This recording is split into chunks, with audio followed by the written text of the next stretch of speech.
بسم الله الرحمن الرحيم الحمد لله رب العالمين وبه نستعين على أمور الدنيا والدين أشهد أن لا إله إلا الله وحده لا شريك له ولي الصالحين وأشهد أن محمدا عبده ورسوله الصادق الوعد الأمين صلوات الله وسلامه عليه وعلى آله وأصحابه ومن تبعهم بإحسان إلى يوم الدين أما بعد. Senantiasa kita memuji Allah Subhanahu wa taala yang telah memberikan nikmat yang sangat banyak kepada kita semua, sehingga nikmat yang sangat banyak itu tidak sanggup untuk kita hitung, apalagi untuk kita syukuri satu persatu. Allah Subhanahu wa taala ingatkan akan hal ini pada dua tempat di dalam Al-Qur'an, di dalam surat An-Nahl dan juga di dalam surat Ibrahim. Allah berfirman, "Wa in ta'uddu ni'matallahi la tuhsuha." Kalau kalian hendak menghitung-hitung nikmat Allah, kalian tidak akan sanggup untuk menghitungnya. Dengan begitu banyaknya nikmat yang Allah berikan kepada kita dan juga kepada manusia di muka bumi ini, tidak ada seorang pun yang terlahir melainkan pasti dia akan mendapat nikmat dari Allah, sebagaimana juga dia pasti akan mendapatkan ujian dari Allah.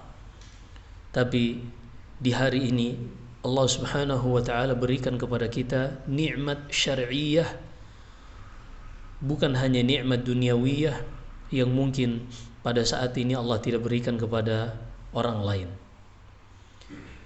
Karena ternyata nikmat yang Allah berikan kepada seorang adalah ujian yang kelak ia akan dimintai pertanggungjawaban tentang hal tersebut. Allah Subhanahu wa taala sebutkan di akhir surat At-Takatsur, kata Allah, "Tsumma latus'alunna yawma idzin 'anil na'im." Kemudian kalian akan dimintai pada hari kiamat kelak dari semua kenikmatan yang telah kalian lewati. Jadi, kita hidup di dunia ini,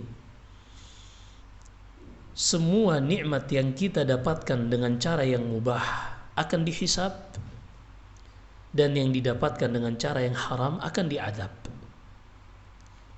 Ini tidak bisa kita menghindar darinya. Segala yang mubah, yang dibolehkan, akan dihisab. Adapun yang diharamkan, jika seorang tetap untuk melakukannya, mengambilnya, memakannya dan seterusnya, maka dia akan diadab.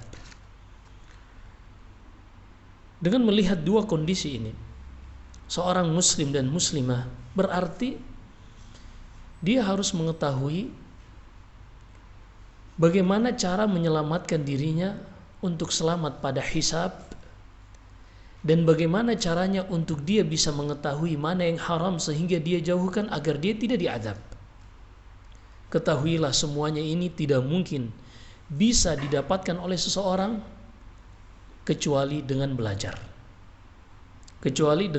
Karena memang Allah sudah tetapkan kita lahir di muka bumi ini.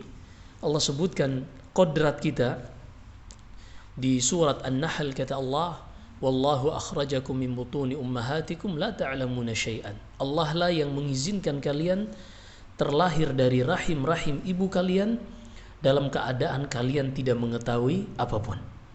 Jadi kita start di muka bumi ini dalam keadaan tidak mengetahui apa-apa, sehingga seorang tidak mungkin bisa mengetahui mana yang halal dari yang haram kecuali setelah dia belajar. Kenapa? Karena Allah telah menetapkan akal manusia ini tidak bisa secara independen untuk mengetahui mana yang halal, mana yang haram, untuk mengetahui cara beribadah kepada Allah, dan untuk mengetahui cara kembali kepada Allah Subhanahu wa ta'ala. Maka disinilah kita lihat kenapa Allah mengutus Rasulnya dan menurunkan kepada Rasul tersebut kitabnya, seperti yang Allah sebutkan di awal surat Al-Baqarah, kata Allah, "Alif Lam Mim, dzalikal kitabu la raiba fihi hudan lil muttaqin." Alif Lam Mim, Al-Quran ini adalah kitab yang tidak ada keraguan sedikit pun di dalamnya, kata Allah, hudan lil muttaqin, sebagai petunjuk bagi orang-orang yang bertakwa. Di dalam ayat lain di surat Al-Baqarah Allah sebutkan syahrul ramadhan alladzi unzila fihi al-Qur'an hudal linnas. Bulan Ramadan adalah bulan diturunkannya Al-Qur'an, yang mana Al-Qur'an ini sebagai petunjuk yang membimbing manusia. Maka nikmat yang terbesar yang didapatkan oleh seorang hamba setelah nikmat duniawiyah, ia bisa makan, minum, ia sehat, kemudian ia merasa aman di negerinya. Ketika Allah berikan setelah nikmat-nikmat ini juga diberikan nikmat dimudahkan untuk menuntut ilmu, maka ketahuilah tidaklah Allah berikan nikmat tersebut, yaitu nikmat bisa memahami Islam, bisa mempelajari agama, melainkan indikator Allah Subhanahu wa taala menginginkan kebaikan bagi hamba tersebut. Karena disebutkan di dalam Sahih Bukhari dan Sahih Muslim dari sahabat Muawiyah ibni Abi Sufyan radhiyallahu taala anhuma, Nabi sallallahu alaihi wasallam bersabda, "Man yuridillahu bihi khairan yufaqihuhu fid din." Siapa saja yang Allah inginkan baginya kebaikan, maka Allah akan mudahkan bagi hamba tersebut untuk mempelajari agamanya. Dan ini luar biasa.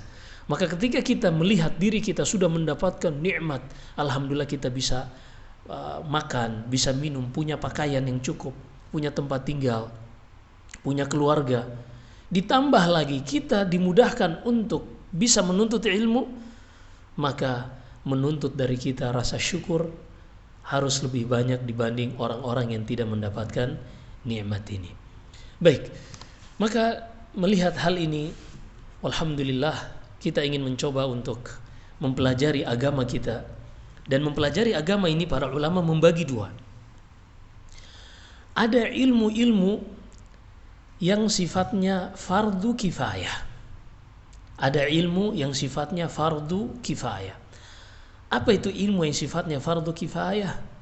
Adalah ilmu yang jika telah dipelajari oleh sebagian kaum muslimin, maka gugur tanggung jawabnya sebagai muslim untuk tidak mempelajari ilmu tersebut.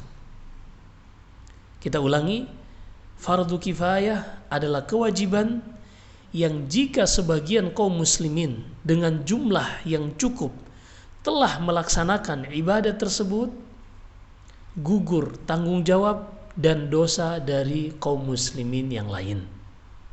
Kita contoh yang lebih gampang ya. Misalnya ada yang meninggal. Iya. Kalau ada yang meninggal, tetangga-tetangganya tahu tuh.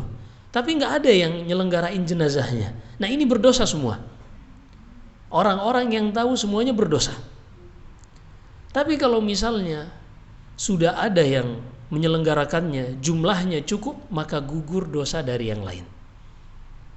Walaupun itu tetap menjadi hak muslim terhadap muslim yang lain, diantaranya wa idza mata fattabi'hu, dan jika dia meninggal maka saksikan penyelenggaraan jenazahnya. Ini contoh fardu kifayah. Adapun ilmu yang kedua dari Islam ini adalah fardu ain. Fardu ain. Apa itu fardu ain? Yaitu kewajiban yang tidak akan pernah gugur walaupun seluruh manusia di dunia ini melaksanakan hal tersebut, tetap dia masih harus juga melaksanakannya. Kita ulangi, fardu ain adalah kewajiban yang walaupun seluruh manusia melaksanakannya, tetap dia juga harus melaksanakannya. Contohnya seperti sholat. Sholat 5 waktu misalnya, walaupun semua orang sudah sholat, dia juga tetap harus sholat. Iya. Walaupun semua orang sudah sholat, dia tetap dituntut untuk sholat. Kecuali mungkin seorang wanita yang sedang datang bulan, atau yang seorang yang sudah hilang akalnya, orang yang gila, ini gak wajib sholat.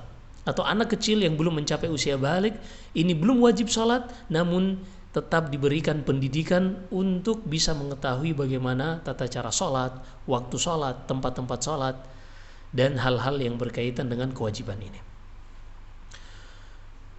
Apa yang kita pelajari hari ini, yaitu tiga landasan pokok di dalam kehidupan. Ini bukan cuma dalam Islam, tapi dalam kehidupan. Ini adalah bagian dari ilmu yang fardu ain, yang tidak bisa diwakilkan kepada orang lain pengetahuannya. Setiap muslim dan muslimah wajib untuk mempelajari tiga landasan di dalam Islam ini. Maka alhamdulillah kita bersyukur kepada panitia yang menyelenggarakan taklim ini. Semoga kita yang berada di dalamnya mendapatkan berkah dari Allah Subhanahu wa taala, dan sebagaimana Allah mengumpulkan kita di tempat ini semata-mata dalam rangka untuk mempelajari agamanya, Allah juga mengumpulkan kita di hari kiamat kelak di dalam surganya karena kecintaan kepadanya. Tiga landasan pokok ini, kalau kita ingin mengetahui betapa besar nilainya dan kenapa kita harus mempelajarinya, disebutkan di dalam riwayat Imam Ahmad di dalam musnadnya dari seorang sahabat Nabi yang bernama Al-Bara bin Azib radhiyallahu ta'ala. Ini sebelum kita masuk ke kitabnya, kita ingin tahu dulu sejauh apa sih urgennya kita belajar kitab ini. Kata Al-Bara bin Azib radhiyallahu an, suatu saat setelah kami bersama Nabi sallallahu alaihi wasallam baru saja selesai dari menguburkan salah seorang sahabat dari kalangan Ansar, Rasulullah pun duduk diam tertunduk, dan di sekitarnya sahabat-sahabat Nabi sallallahu alaihi wasallam juga diam tertunduk. Begitu heningnya dan tenangnya suasana pada saat itu, kalau seandainya ada burung yang sedang lewat dan hinggap di kepala salah seorang di antara kami, dia tidak akan menyangka kalau dia hinggap di atas kepala manusia. Dia akan menyangka hinggap di atas pohon atau batu. Begitu tenangnya kondisi pada saat itu. Tiba-tiba Rasulullah mengangkat kepalanya lalu mengatakan, Ista'idzu billahi min adzabil qabr. Ista'idzu billahi min adzabil qabr. Ista'idzu billahi min adzabil qabr. 3 kali beliau mengulanginya dengan mengatakan, mintalah perlindungan kepada Allah dari yang namanya azab kubur. Mintalah perlindungan kepada Allah dari azab kubur. Mintalah perlindungan kepada Allah dari azab kubur. Kemudian beliau menjelaskan perjalanan yang akan dilewati oleh setiap manusia tanpa terkecuali. Kata Rasulullah, innal abdal mu'min idza kana fi inqita'in min ad-dunya wa iqbalin al-akhirah nazala ilaihi malaikatun biyadul wujuh. Ketika seorang manusia yang dia beriman dan beramal saleh semasa hidupnya, ketika di akhir ujung kehidupannya di dunia ini, artinya ketika menjelang sakaratul maut, akan turun kepadanya malaikat-malaikat yang wajahnya berseri-seri dengan membawa kafan dari surga dan juga membawa wewangian dari surga. Fayajlisuna indahu maddal basar. Kata Rasulullah, malaikat-malaikat dengan wajah yang berseri-seri ini akan duduk di sekitar seorang yang hampir saja meninggal ini sejauh mata memandang. Ia melihat kehadiran malaikat-malaikat ini. Tidak lama kondisi seperti ini, thumma yaji'u malakul maut. Kata Rasulullah, kemudian datanglah malaikat maut. Dan malaikat maut ini namanya adalah malakul maut, bukan Israel. Adapun penyebutan Israel ini dari berita-berita Bani Israel, tidak ada satupun ayat dalam Al-Quran atau hadis Nabi yang menyebutkan nama malaikat pencabut nyawa Israel. Adapun yang disebutkan di dalam Al-Quran, di dalam surat As-Sajdah dengan nama Malakul Maut, Allah berfirman, "Qul yatawaffakum malakul mautil ladzi wukila bikum." Katakanlah kepada mereka, wahai Muhammad, yang akan mematikan kalian, yang mewafatkan kalian adalah Malakul Maut. Jadi namanya adalah Malakul Maut. Adapun berita-berita dari Bani Israel ini ada 3 kondisi. Kalau ada berita dari Bani Israel, kemudian di dalam agama kita membenarkan berita itu, baru kita boleh terima. Kondisi yang kedua, datang berita dari Bani Israel, tapi agama kita menyebutkan hal yang bertentangan dan membantah berita dari Bani Israel tersebut, maka wajib kita tolak. Kemudian kondisi yang ketiga, ketika datang berita dari Bani Israel, di dalam agama kita tidak ada yang menyebutkan persetujuan atau penolakan, maka kita mendiamkan. Tidak boleh dibenarkan, tidak boleh dibantah atau didustakan. Maka nama malaikat pencabut nyawa adalah Malakul Maut, bukan Israel. Kemudian kata Nabi sallallahu alaihi wasallam, "Tsumma yaji'u malakul maut." Kemudian datanglah malakul maut. Berdiri di depan orang yang sedang menghadapi sakaratul maut ini dengan mengatakan, "Ya ayyatuhan nafsul khabithah." Wahai jiwa yang buruk. Tadi orang yang beriman. Ini yang kedua nanti. Kata Nabi SAW, datang malaikat maut menghadap orang yang beriman yang menjelang meninggal ini. Kata Rasulullah, kata malakul maut tadi, "Ya ayyatuhan nafsul mutmainnah, ya ayyatuhan nafsul tayyibah, ukhruji ila rahmatin minallahi wa ridwan." Wahai jiwa yang tenang, keluarlah menuju kepada rahmat dan keridhaan Allah Subhanahu wa taala. Mendengarkan ucapan malaikat maut ini, nyawa yang masih berada di dalam jasad, ruh yang masih berada dalam jasad, mendengarkan kabar gembira tadi, ia pun bersegera ingin keluar dari jasadnya. Sampai-sampai kata Nabi sallallahu alaihi wasallam, "Kama yakhrujul ma'u min fis siqa." Sebagaimana tetesan-tetesan air yang keluar dan mengalir dari mulut teko.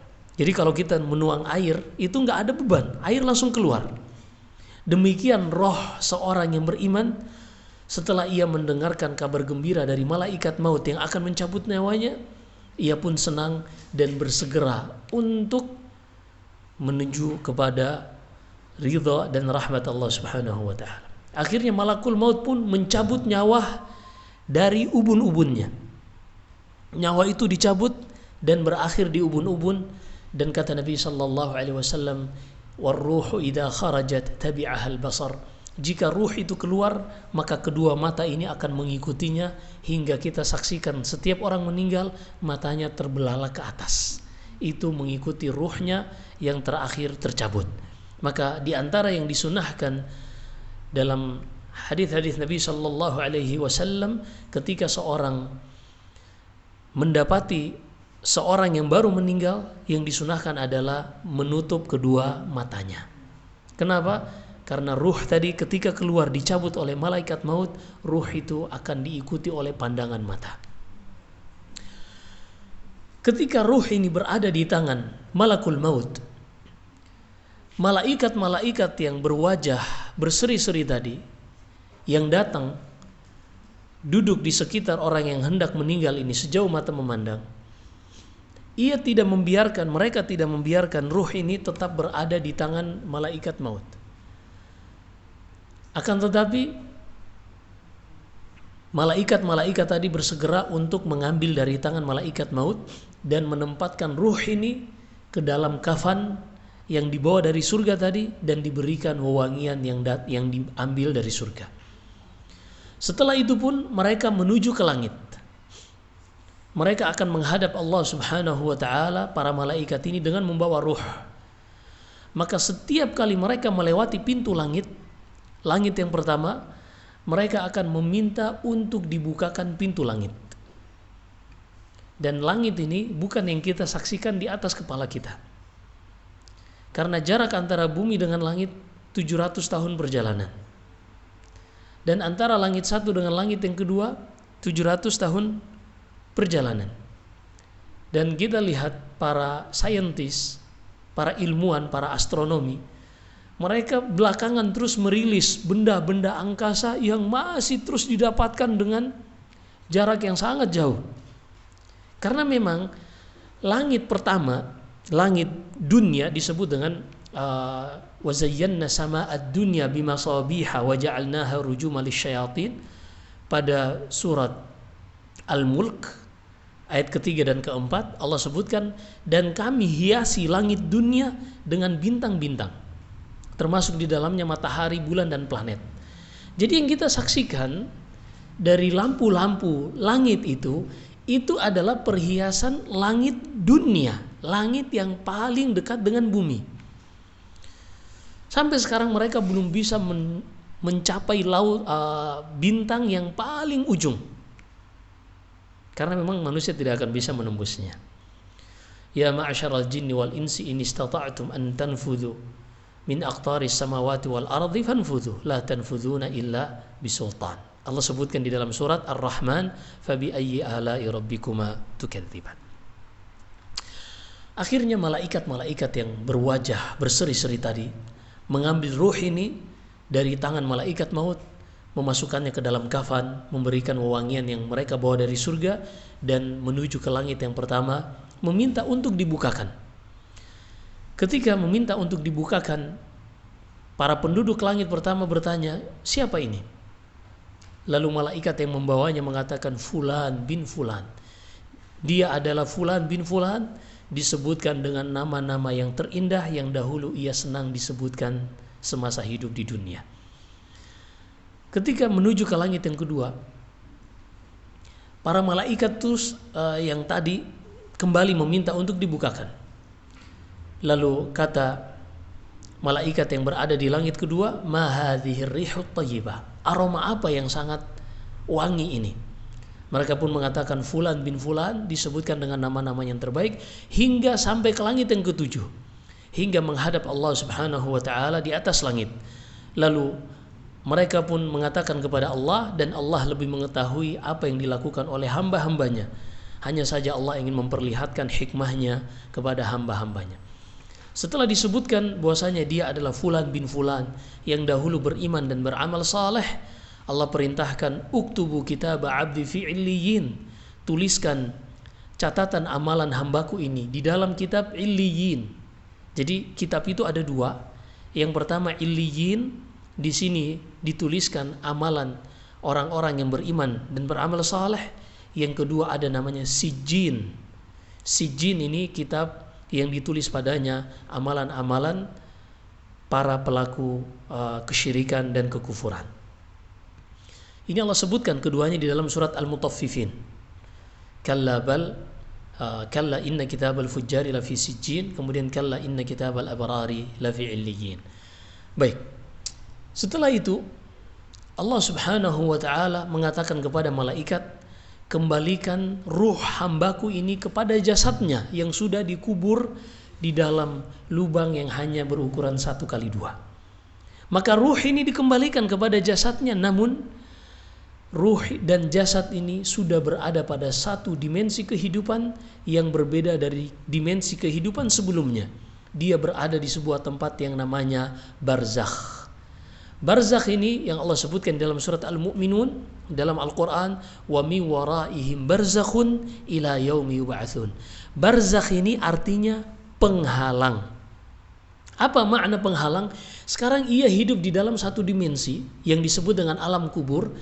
Barzakh, ia tidak bisa kembali ke hidup ke dunia, dan juga ia belum bisa melanjutkan untuk kehidupan fase-fase di akhirat. Dia sedang berada di suatu tempat menantikan malaikat Israfil. Israfil ini disebutkan dalam hadis, ialah yang meniupkan sangkakala trompet yang menunjukkan tegaknya hari kiamat. Malaikat Israfil. Sebagaimana dalam hadis doa iftitah Nabi SAW ketika sholat tahajud. Jadi Rasulullah itu ketika sholat tahajud ada doa iftitah sendiri. Beliau membaca Allahumma rabba Jibril wa Mikail wa Israfil. Kalau di sholat wajib kan kita baca Allahu Akbar kabira walhamdulillahi katsira wajjahtu wajhiya dan seterusnya, atau Allahumma ba'id baini wa baina khataya, atau hadis dalam riwayat Imam Ahmad doa Rasulullah Subhanakallahumma bihamdik wa tabaraka ismuk wa ta'ala jadduk wa la ilaha ghairuk ila akhirih. Adapun di dalam salat lail Rasulullah membaca khusus doa iftitah yang tadi.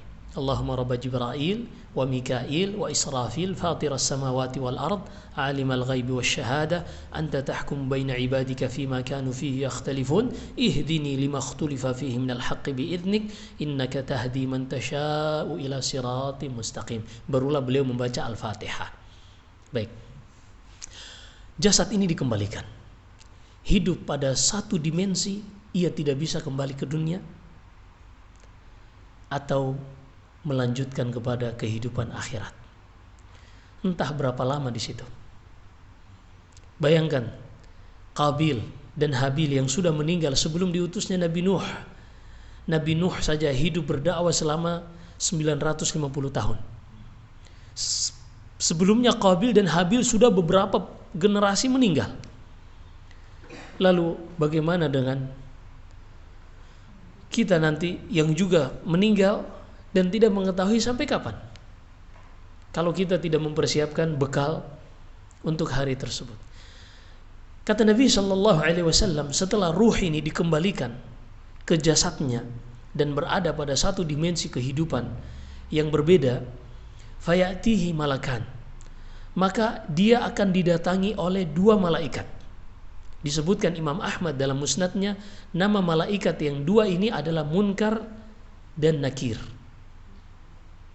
Kedua malaikat ini akan mendudukkan jasad beserta rohnya ini di dalam kuburnya. Tapi tentunya dimensinya sudah berbeda.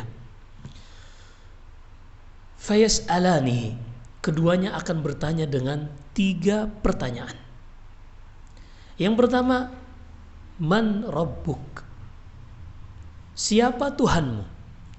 Dan pertanyaan siapa Tuhanmu ini maknanya adalah objek apa yang engkau ibadahi semasa engkau hidup di dunia. Apa yang engkau ibadahi semasa hidup di dunia. Ini akan ditanyakan. Dan ini semua manusia akan melewati kondisi seperti ini. Kita sekarang baru sebutkan tentang yang beriman. Di dalam hadis yang kita bacakan tadi, Rasulullah akan menyebutkan bagaimana perjalanan ruh seorang yang kafir ketika dicabut. Kita akan sebutkan nanti insya Allah. Kemudian yang kedua, pertama ditanya siapa Tuhan, yaitu apa yang kau ibadahi semasa hidup di dunia.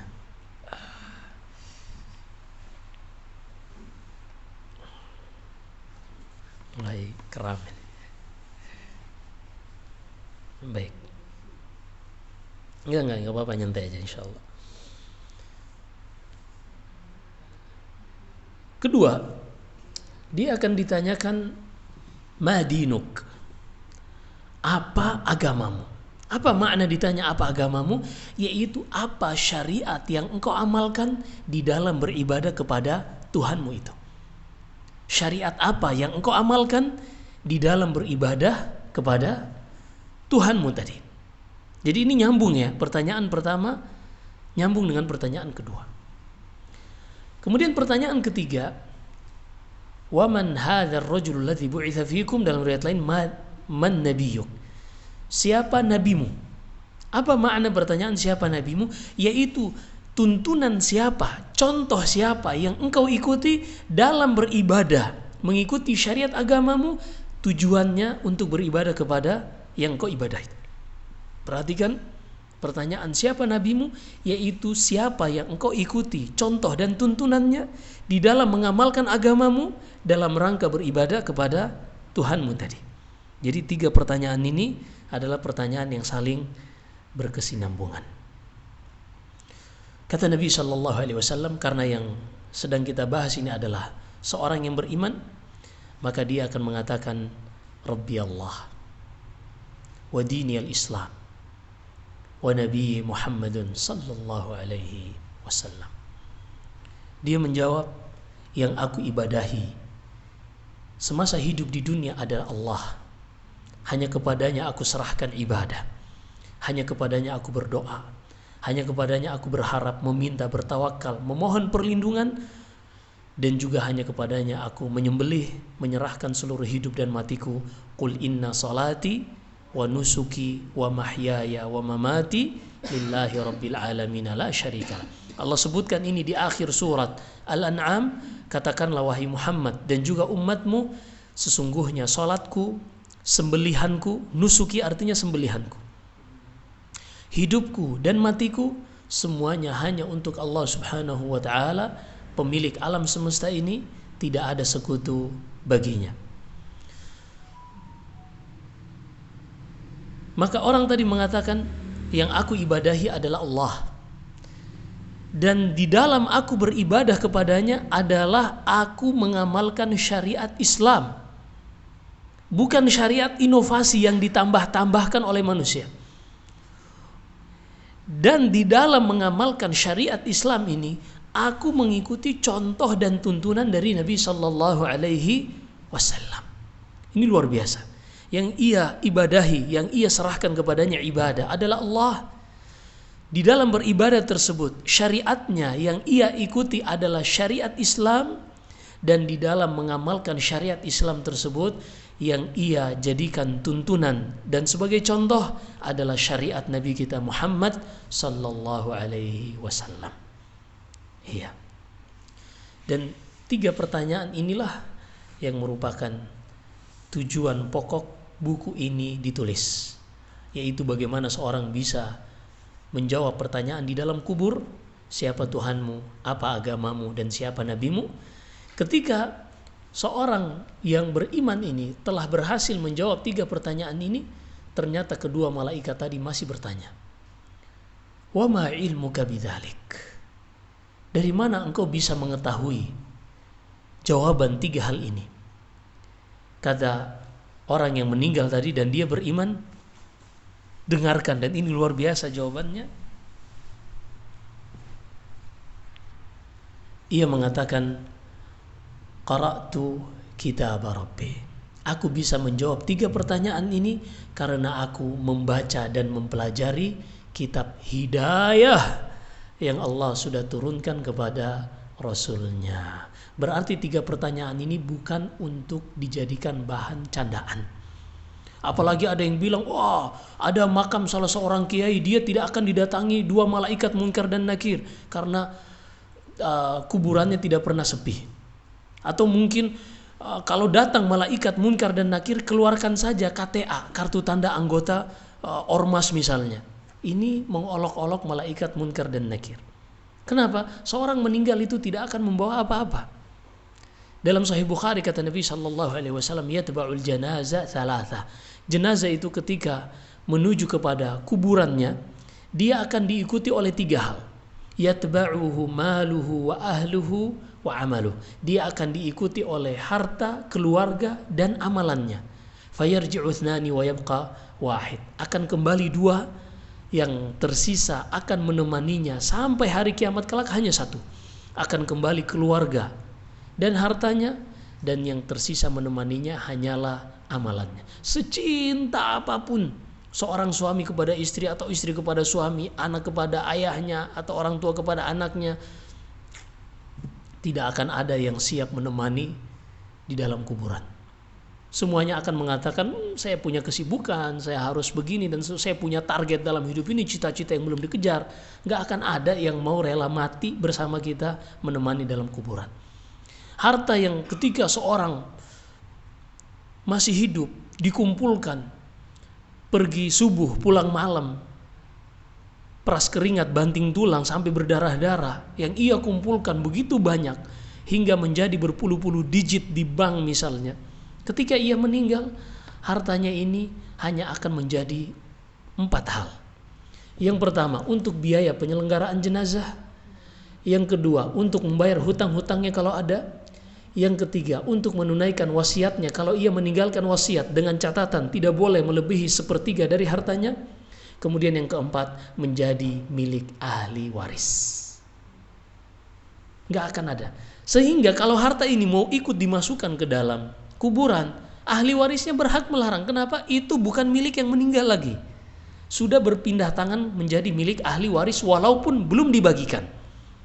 Jadi harta itu ketika seorang meninggal, ketika dokter sudah memvonis dia meninggal, maka secara otomatis hartanya sudah berpindah tangan, berpindah kepemilikan walaupun belum dibagikan. Kepada siapa? Berpindah kepada ahli waris. Sehingga kalau seorang misalnya meninggalkan aset yang sangat banyak, harta yang banyak, lalu ada yang mengatakan tolong, dia mengatakan misalnya kepada ahli warisnya, tolong bangunkan untuk ke sang mayit ini masjid. Harta yang ditinggalkan misalnya ratusan miliar, tolong bangunkanlah 5 miliar masjid untuk yang sudah meninggal ini. Tapi kalau ahli warisnya tidak mau, maka tidak ada yang berhak untuk memaksa ahli waris membangunkan masjid bagi sang mayit yang sudah meninggal. Walaupun hakim di pengadilan tidak berhak. Kenapa? Karena secara syariat harta ini sejak seorang divonis telah meninggal, hartanya sudah berpindah kepemilikan kepada ahli waris walaupun belum dibagikan. Makanya kita harus lebih paham tentang hakikat kehidupan dunia ini. Harta yang kita sudah kumpulkan, kita perjuangkan sangat banyak, ternyata kita berjuang untuk orang lain. Mungkin sebagian orang berjuang, oh ini untuk ahli waris, untuk keturunan, supaya mereka nanti nggak kesusahan hidup. Anda lupa bahwasanya Anda yang hidup serba berkecukupan, yang menjaminnya adalah Allah Subhanahu wa taala, dan Dia juga telah menjamin rezeki untuk keturunan kita semua. Makanya ketika seorang memiliki harta, dia tuh jangan cuma belajar bagaimana cara mendapatkan harta. Dia berusaha mencari harta yang halal saja. Ini bagus, tapi tidak cukup sampai di situ. Dia juga tetap harus mencari bagaimana cara mengeluarkan dan membelanjakan harta ini pada perkara-perkara yang bermanfaat untuknya dalam menempuh perjalanan yang sangat panjang menuju kepada surga. Di dalam riwayat Imam Tirmidzi dan juga dalam Musnad Imam Ahmad dari hadis Abu Barzah Al-Aslami radhiyallahu taala an, Nabi sallallahu alaihi wasallam bersabda, la tazulu qadama 'abdin yaumal qiyamati hatta yus'ala an arba'. Seorang di hari kiamat kelak, dia akan berdiri di hadapan Allah Subhanahu wa taala, mempertanggungjawabkan semua yang pernah ia lewati detik per detik di dalam kehidupan dunia ini. Kakinya tidak akan bergeser, artinya dia tidak akan selamat sampai dia ditanyakan tentang 4 hal. Umurnya, kemana ia habiskan, masa mudanya kemana ia gunakan, ilmunya, apa yang ia amalkan dengan ilmu yang Allah anugerahkan untuknya, dan dia akan ditanyakan tentang wa'an malihi min aina iktasabahu wa fima anfaqah. Dan dia akan ditanyakan tentang hartanya, dari mana dia dapatkan dan kemana dia keluarkan. Perhatikan, berarti kita tuh ditanya tentang harta bukan cuma dari mana kita dapatkan, tapi juga akan ditanya kemana kita keluarkan. Apakah dikeluarkan dalam perkara yang mubah akan dihisab, atau yang haram akan diazab, atau dia keluarkan untuk amal saleh yang itu yang akan tersisa di sisi Allah Subhanahu wa taala, sebagaimana dalam Sahih Muslim dari sahabat Abdullah bin Syikhir radhiyallahu taala an, Nabi sallallahu alaihi wasallam bersabda, yaqulu ibnu adam mali mali. Manusia itu selalu mengatakan, inilah hartaku, inilah asetku yang telah aku kumpulkan. Kata Rasulullah, malaka ya ibna adam min malika illa ma akaltahu fa afnait aw labistahu fa ablait aw tasaddaqta fa amdait. Wahai manusia, yang benar-benar menjadi hartamu yang engkau bisa nikmati adalah apa yang kau makan sehingga keluar dari tubuhmu, apa yang kau pakai dari baju yang engkau gunakan dari kendaraan, atau yang rumah yang kau tempati sehingga usang. Atau ini yang pertama yang kau makan, yang kau pakai, atau yang ketiga yang engkau sedekahkan, dan itu yang akan tersimpan di sisi Allah Subhanahu wa taala. Maka kita jangan terlalu takut di dalam kehidupan dunia ini, karena Allah yang menciptakan kita, Allah yang sudah menjamin rezeki kita, semuanya akan kita dapatkan. Seorang tidak akan meninggal sampai dia menghabiskan 2 hal, rezeki dan umurnya. Sebagaimana dalam riwayat Imam Ahmad, Nabi sallallahu alaihi wasallam bersabda, nafatha fi raw'i ruhul qudus alla tamuta nafs hatta tastakmila rizqaha wa ajalaha. Jibril baru saja membisikkan kepadaku bahwasanya seorang tidak akan meninggal sampai dia menghabiskan rezeki dan usianya. Maka seorang hendaknya lebih cerdas di dalam menyikapi kehidupan dunia ini. Dan tadi kita sudah sebutkan, seorang tidak mungkin bisa mengetahui nilai-nilai seperti ini kalau dia tidak belajar. Kenapa? Karena memang akal manusia secara independen tidak bisa mengetahui bagaimana cara kembali kepada Allah dan tidak bisa mengetahui cara beribadah kepada Allah tanpa ada intervensi wahyu. Maka mustahil seorang bisa beribadah kepada Allah dengan baik, seorang bisa melewati kehidupan dunia ini sebagaimana yang Allah inginkan dengan baik kalau dia tidak pernah belajar tentang agamanya, belajar Al-Quran dan sunnah Nabi Sallallahu Alaihi Wasallam. Masya Allah, ini muqaddimah udah 10:30 nih. Ada yang ingin ditanyakan atau kita sampai jam berapa ini?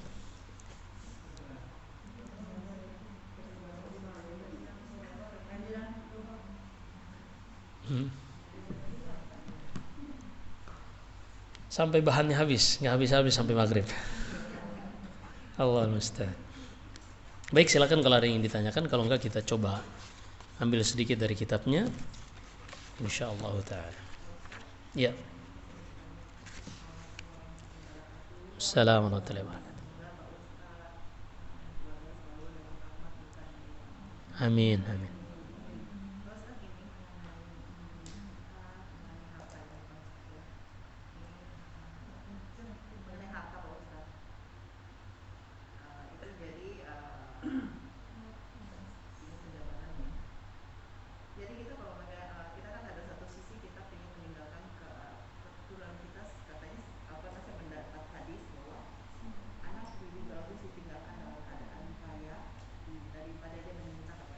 Nah,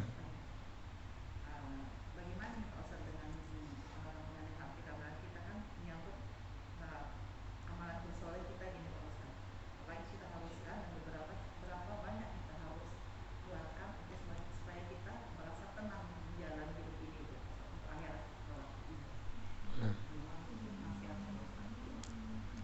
nah, itu disebutkan dalam Sahih Bukhari dari Sa'ad bin Abi Waqqas radhiyallahu ta'ala an. Ketika di Mekah Hajjatul Wada', ia sakit keras dan ia menyangka akan meninggal pada saat itu. Maka beliau mengatakan kepada Rasulullah sallallahu alaihi wasallam, "Ya Rasulullah, inni dzu malin wa la yarithuni illa ibnatun li." Ya Rasulullah, aku adalah seorang yang sangat banyak hartanya dan tidak ada ahli warisku kecuali seorang anak perempuan. Afa atasaddaqu anha? Bolehkah aku menyedekahkan seluruh hartaku? Kata Rasulullah, artinya dia ingin mewasiatkan. Kata Rasulullah, enggak boleh. Syatrahu, kalau begitu bolehkah ya Rasulullah aku mewasiatkan untuk disedekahkan setengahnya? Kata Rasulullah, tidak boleh. Thuluthahu ya Rasulullah, kalau begitu sepertiganya ya Rasulullah, bolehkah? Kata Rasulullah, ats-thuluts wath-thulutsu katsir. Sepertiga ini boleh dan ini adalah maksimal dari batasan wasiat yang terbanyak. Artinya seorang tidak boleh mewasiatkan lebih dari sepertiga ini. Di bawah sepertiga ini yang boleh. Lalu kata Rasulullah, innaka in tadharu warathataka aghniya khairun min an tadharahum fuqara yatakaffafuna an-nas. Kalau engkau meninggalkan ahli warismu dalam keadaan berkecukupan, ini lebih baik dibanding engkau meninggalkan mereka dalam keadaan meminta-minta kepada orang-orang. Juga di dalam surat An-Nisa Allah berfirman, وَلْيَخْشَى الَّذِينَ لَوْ تَرَكُوا مِنْ خَلْفِهِمْ ذُرِّيَّةً ضِعَافًا خَافُوا عَلَيْهِمْ فَلْيَتَّقُوا اللَّهَ وَلْيَقُولُوا قَوْلًا سَدِيدًا. Hendaklah seorang itu khawatir untuk meninggalkan ahli waris keturunan-keturunan yang lemah, baik dari sisi iman maupun dari sisi finansial. Lalu bagaimana kita menggabungkan dengan apa yang kita sebutkan tadi? Yang kita sebutkan adalah seorang terlalu mengamankan rezeki untuk ahli warisnya yang membuatnya terlalaikan dari mempersiapkan untuk dirinya sendiri. Dia terlalu sibuk untuk save, mengamankan untuk keturunannya, semuanya insuransi, asuransi dan seterusnya didaftarkan, dibayarkan, sementara untuk asuransi dirinya sendiri, bekal menuju Allah Subhanahu wa taala, dia tidak persiapkan. Lalu bagaimana kadarnya seorang ketika dia memiliki harta? Dia bisa menjadikan harta ini bisa untuk ahli warisnya, tapi juga tidak menjadikan dia kembali kepada Allah tanpa membawa bekal.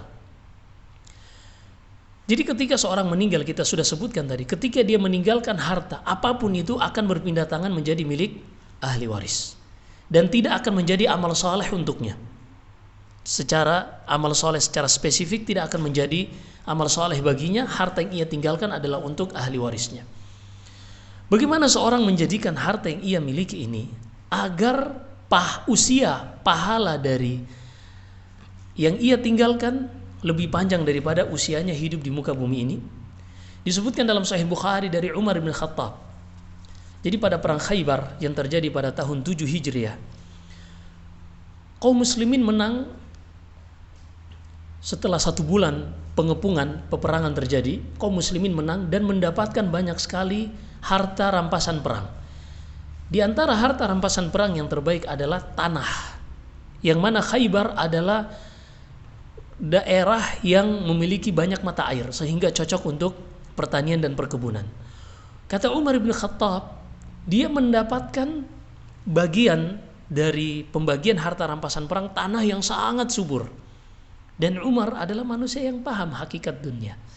Maka dia mendatangi Rasulullah bertanya, bagaimana ia gunakan harta ini untuk kemaslahatan akhiratnya. Adapun kemaslahatan dunia bagi Umar ini sesuatu yang seorang selama dia masih bekerja, dia gak akan pernah kehabisan rezekinya. Allah terus akan mengilhamkan untuknya menjemput rezekinya yang tidak akan habis sampai ia meninggal. Umar pun meminta kepada Rasulullah, ya Rasulullah, inni asabtu ardan bi Khaybar walam yakun li malun anfas min. Ya Rasulullah, aku memiliki bagian tanah di Khaybar, tidak pernah aku memiliki harta yang lebih baik dari tanah tersebut. Apa yang aku lakukan dengan harta ini? Apa kata Rasulullah? Halla habasta aslaha wa tasaddaqta biha. Wahai Umar, kenapa engkau tidak tahan harta ini? Artinya ditahan, tidak boleh diperjualbelikan, tidak boleh dihibahkan, dan tidak boleh dimiliki ahli waris. Tapi apa saja yang tumbuh dari tanah ini hasilnya disedekahkan fisabilillah. Dan inilah yang disebut dengan wakaf produktif.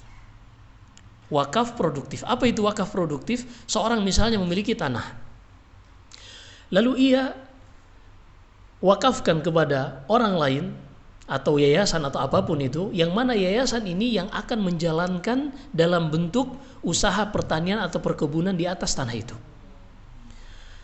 Misalnya dia nanam di atas tanah tersebut sayur-sayuran misalnya, maka dia bisa dengan 2 cara. Sayur-sayuran yang merupakan hasil dari perkebunan ini dia bisa panen lalu diserahkan kepada pondok-pondok tahfidz, pondok-pondok pesantren untuk dijadikan sebagai bahan makanan. Ini bentuk sedekahnya.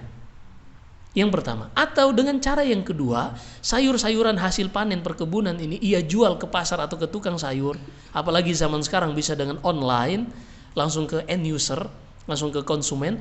Nanti dari hasil rupiah yang dikumpulkan barulah disedekahkan di jalan Allah Subhanahu wa taala. Yang seperti ini walaupun seorang sudah meninggal, pahalanya akan terus mengalir walaupun ia sudah berada terbujur kaku di dalam kuburannya. Dan kalau mungkin ibu-ibu pernah umrah, melihat ada Zamzam Tower. Nah, itu tertulis besar di tower itu, waqfun lil Malik Abdul Aziz Ali Saud.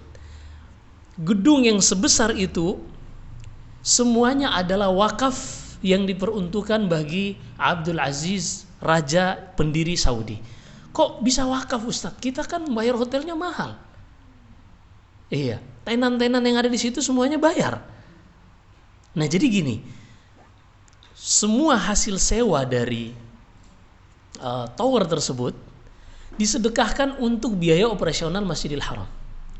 Jadi kita transaksinya transaksi normal, jual beli atau sewa menyewa. Tapi oleh pengelola hasil sewanya ini selain untuk maintenance, karena dibutuhkan maintenance, biaya gaji karyawan, selebihnya digunakan hasil keuntungannya untuk operasional Masjidil Haram. Makanya masjid yang luar biasa besarnya itu masjid lampunya nggak pernah mati. Itu berapa juta watt yang kepake. Dan itu nggak ada satupun celengan di Masjidil Haram untuk meminta donasi dari jamaah umroh, nggak ada. Dari mana? Nah itu, dari hotel-hotel yang ada depan Masjidil Haram, wakaf bagi Raja Abdul Aziz yang sudah lama meninggal. Dia udah nggak bisa bekerja, tapi dulu hartanya dia wasiatkan untuk wakaf oleh ahli warisnya, dibangunkan wakaf atau lembaga yang memang diwakafkan, disebut dengan nadhir. Dia wakafkan, terus mengalir entah sampai kapan. Selama gedung itu masih beroperasi, terus akan berjalan terus, walaupun ia sudah menjadi tulang belulang yang hancur, tapi pahalanya terus mengalir kepada kuburan. Nah, seperti inilah yang kita inginkan, manusia itu hidup cerdas, paham dengan dunia ini. Harta yang kita kumpulkan akan kita tinggalkan menjadi milik ahli waris, tapi beban hisabnya dibebankan kepada kita, yang menikmatinya adalah ahli waris. Ini kita harus paham. Iya kan, yang akan menikmati siapa? Ahli waris. Kita udah meninggal, nggak mungkin menikmati. Tapi bebannya siapa yang dibebankan, dihisab? Kita. Karena kan tadi ditanya dari mana dia dapatkan. Siapa yang dapatkan harta itu? Kita. Dan kemana dia keluarkan, maka akan diminta pertanggungjawaban di sisi Allah Subhanahu wa Ta'ala. Ini loh maksud kita. Bukan berarti kita habiskan semuanya sampai ahli waris tidak ada yang disisakan, enggak. Kalau seorang mampu untuk bisa memberikan peluang-peluang usaha bagi anaknya sejak ia masih hidup, silakan lakukan. Atau anaknya diajarkan skill-skill yang dengannya dia bisa survive, diajarkan. Ini lebih baik dibanding dia meninggalkan sejumlah uang yang pasti habis. Adapun skill dengannya dia bisa menjalani dan menghadapi tantangan dalam kehidupannya, ini lebih baik karena zaman akan terus berubah. Adapun dana ini, uang atau harta ini akan terus merosot nilainya. Demikian, wallahu a'lam.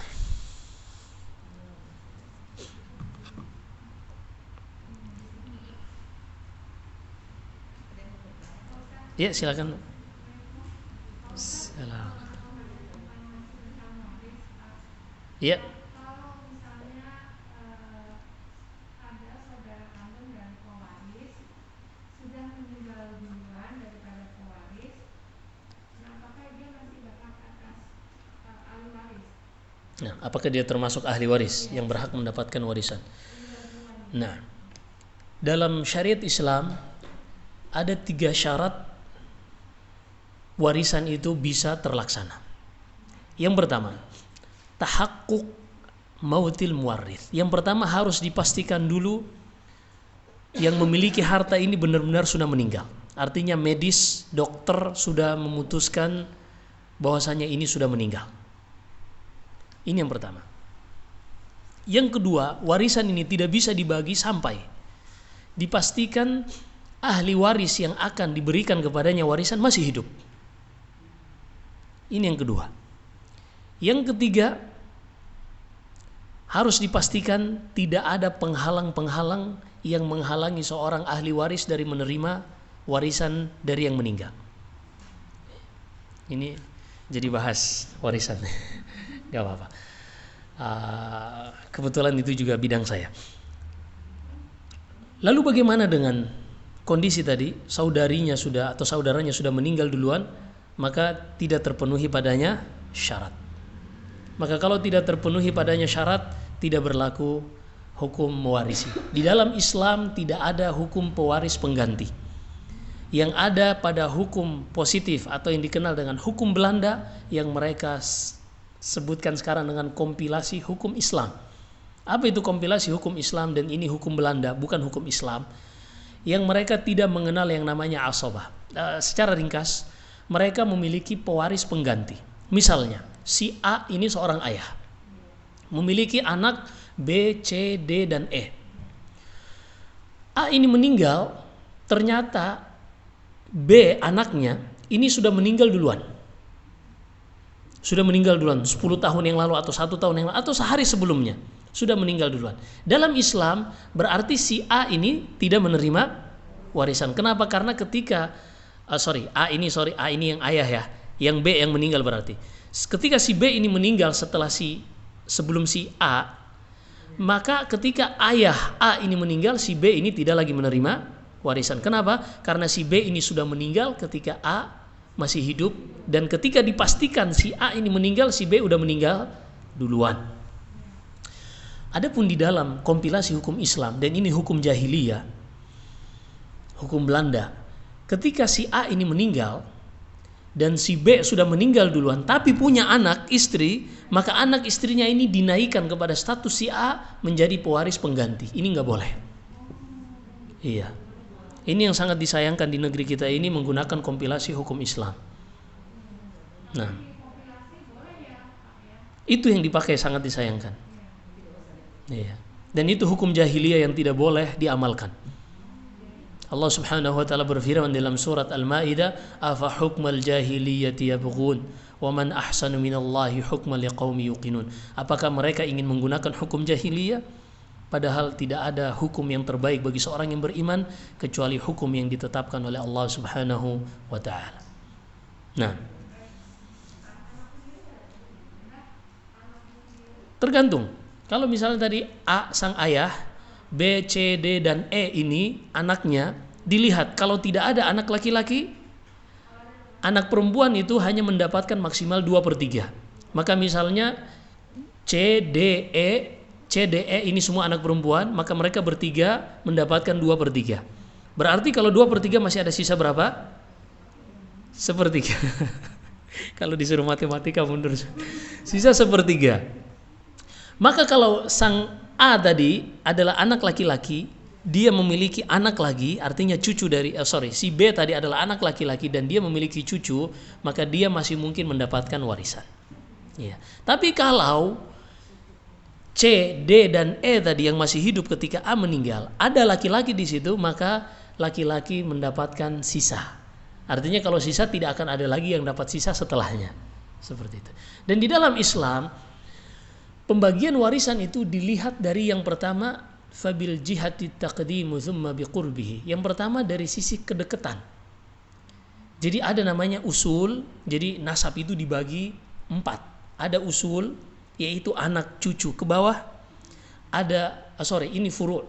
Furu' itu anak cucu ke bawah. Ada usul, ayah kakek ke atas. Kemudian ada hawashi, saudara, saudari, dan seterusnya. Kemudian ada hawashi yang kiri, paman dari ayah, dan seterusnya. Mana yang didahulukan? Ketika pembagian warisan yang didahulukan adalah furu' dulu, anak keturunan dulu. Maka anak keturunan ini bisa menghalangi hawashi, saudara-saudara atau paman. Kemudian yang kedua yang didahulukan adalah usul, ayah, kakek, dan seterusnya. Ayah kakek ini bisa menghalangi hawashi, saudara-saudara sang mayit, dan juga paman-paman sang mayit. Seperti itu. Ini Masya Allah. Jadi ini saya pernah bahas di Makassar, itu selama sekitar 5 jam. Jadi nggak mungkin kita bahas dalam 5 menit di sini. Itu pun 5 jam nggak selesai ya. Jadi nggak mungkin kita bahas dalam 2 menit 3 menit. Wallahu a'lam. Silakan. Assalamualaikum warahmatullahi wabarakatuh.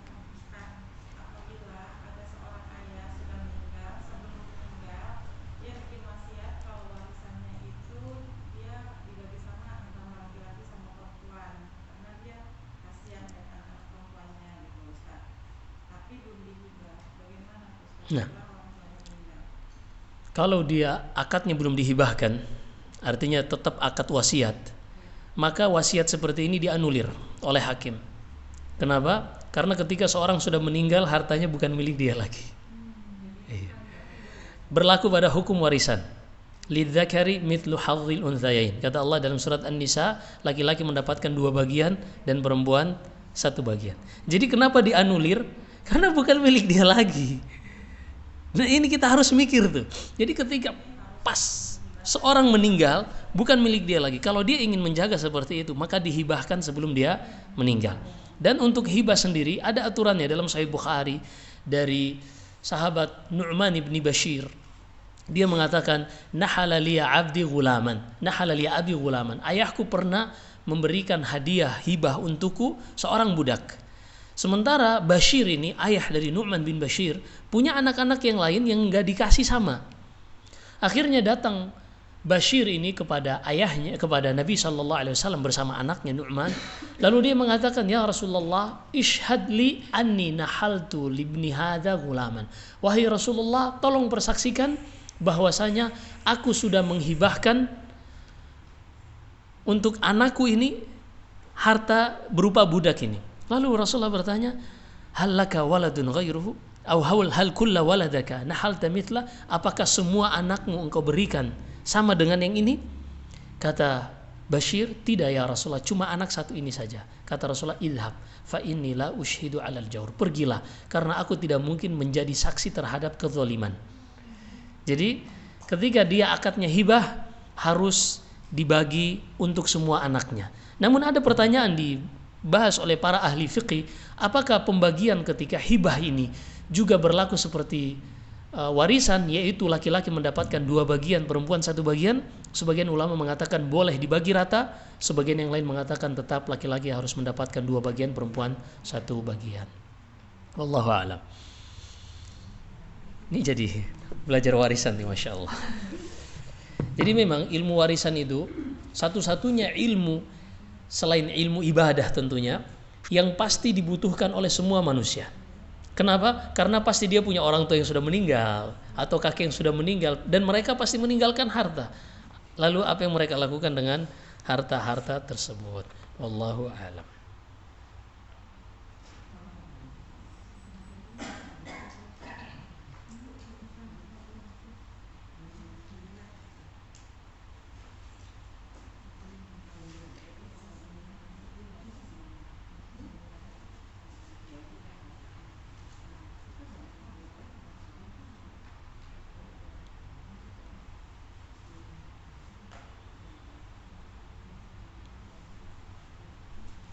Baik, kalau tidak ada pertanyaan lagi.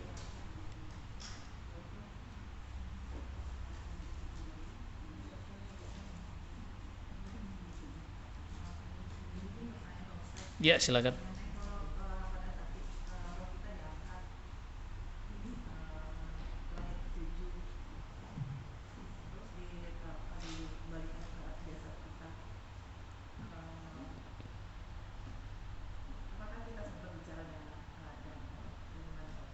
Apakah sempat?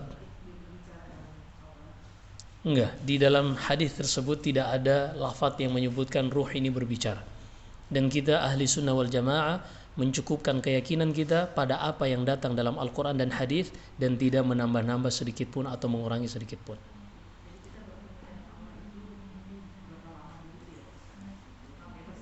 Ketika itu dalam bentuk ruh, dia tidak ada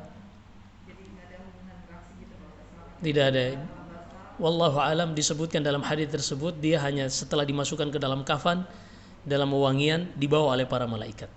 Wallahu alam. Wallahu alam.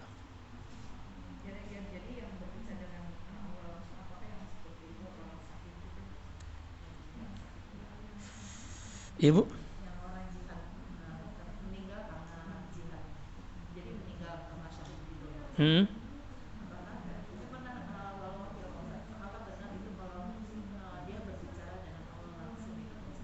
Nah, disebutkan dalam Sahih Bukhari, arwah al-mujahidin fi jawfi tayrin khudrin yatiru fil jannah. Ruh-ruh para orang-orang yang meninggal mati syahid di medan perang dalam rangka menegakkan kalimatullah, mereka ini berada di paruh-paruh burung-burung hijau yang ada di surga, terbang kemanapun mereka berada. Nah, wallahu a'lam. Barakallahu fiik.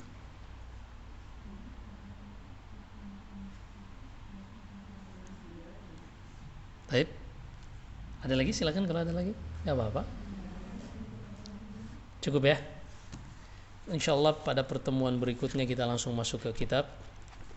Pada pertemuan hari ini kita ingin sebelum masuk belajar ini kita mengetahui sejauh apa sih pentingnya kita harus mempelajari kitab ini. Dan alhamdulillah hari ini kita sudah tahu bahwasanya semuanya kita, apa yang kita lakukan di muka bumi ini hanya kembali pada 3 pertanyaan tadi. Maka betapa pentingnya untuk mempelajari 3 landasan dan prinsip pokok di dalam kitab ini. InsyaAllah semoga Allah mudahkan kita. Sebenarnya kitabnya ringkas, ini ada penjelasannya sedikit-sedikit, dan kita akan lihat apakah kita harus bahas semua penjelasannya atau kita cukup ambil rangkuman-rangkumannya saja supaya kita bisa selesaikan dengan cepat kitab ini. Wallahu alam. Jika ada benarnya semata-mata dari Allah Subhanahu wa taala, jika ada kesalahan dan kekurangan dari saya, wa astaghfirullah li wa lakum. Wa sallallahu wasallam wa baraka ala nabiyyina Muhammad. Subhanakallahumma wa bihamdik, asyhadu an la ilaha illa anta astaghfiruka wa atubu ilaik. Wassalamu alaikum warahmatullahi wabarakatuh.